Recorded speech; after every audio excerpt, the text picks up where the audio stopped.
இருக்கும்போது சாமி எனக்கு ரொம்ப கோவம் வருது சாமி, என்னன்னே தெரியல.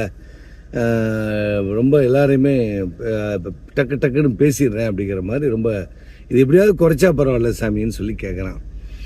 அவ்வளோதானே, என் கூட 2-3 நாள் இரு அப்படிங்கிற மாதிரி சாமியார் சொல்கிறாரு. சரிங்க உங்களோட இருக்கேன் அப்படின்னு சொல்லிட்டு அவரோட வாழ்ந்துட்டுருக்கான். அந்த இடத்துல வாழ்ந்துட்டு இருக்கும்போது அப்போ சாமியார் கூப்பிட்டு சொல்கிறார், இங்கே வா தம்பி அப்படின்னு கூப்பிட்டு ஒரு சுற்றிலும் ஆணி, நிறைய ஆணியை வந்து அவர் கையில் கொடுக்குறாரு. உனக்கு எப்பப்பெல்லாம் கோவம் வருதோ அதை வந்து இந்த செவுத்தில் வந்து நீ அடி அப்படிங்கிற மாதிரி சொல்கிறார். சரிங்கன்னு சொல்லிட்டு அதை வாங்கி வச்சுக்கிறான்.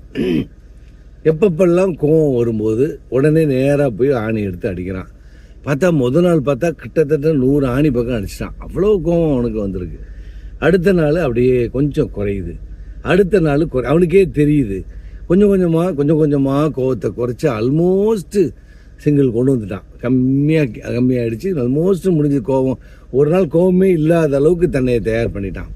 அவனுக்கே சந்தோஷம், நம்மளை அறியாமே நம்மளை மாற்றிட்டோமே அப்படின்ட்டு நேராக சாமியார்கிட்ட போய், சாமி நான் வந்து இன்றைக்கி வந்து பாருங்கள், நான் இன்றைக்கி ஆணியே அடிக்கலை அப்படிங்கிற மாதிரி ரொம்ப சந்தோஷமாக சொல்லுவான். வாங்க அப்படின்னு சொல்லி கூட்டிகிட்டு போவார்.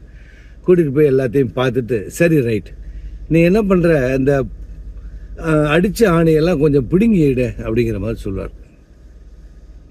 எல்லா ஆணையும் பிடிங்கிட்டு மறுபடியும் சாமியாரை வந்து பார்ப்பான்.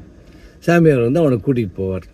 கூட்டிகிட்டு போய் அந்த இடத்த பார்ப்பார். பார்த்துட்டு அப்போ சொல்லுவார், எப்பா நீ கோவம் வந்தது, கோவத்தை பூரா நீ குறைச்சிட்ட, ரொம்ப சந்தோஷம்.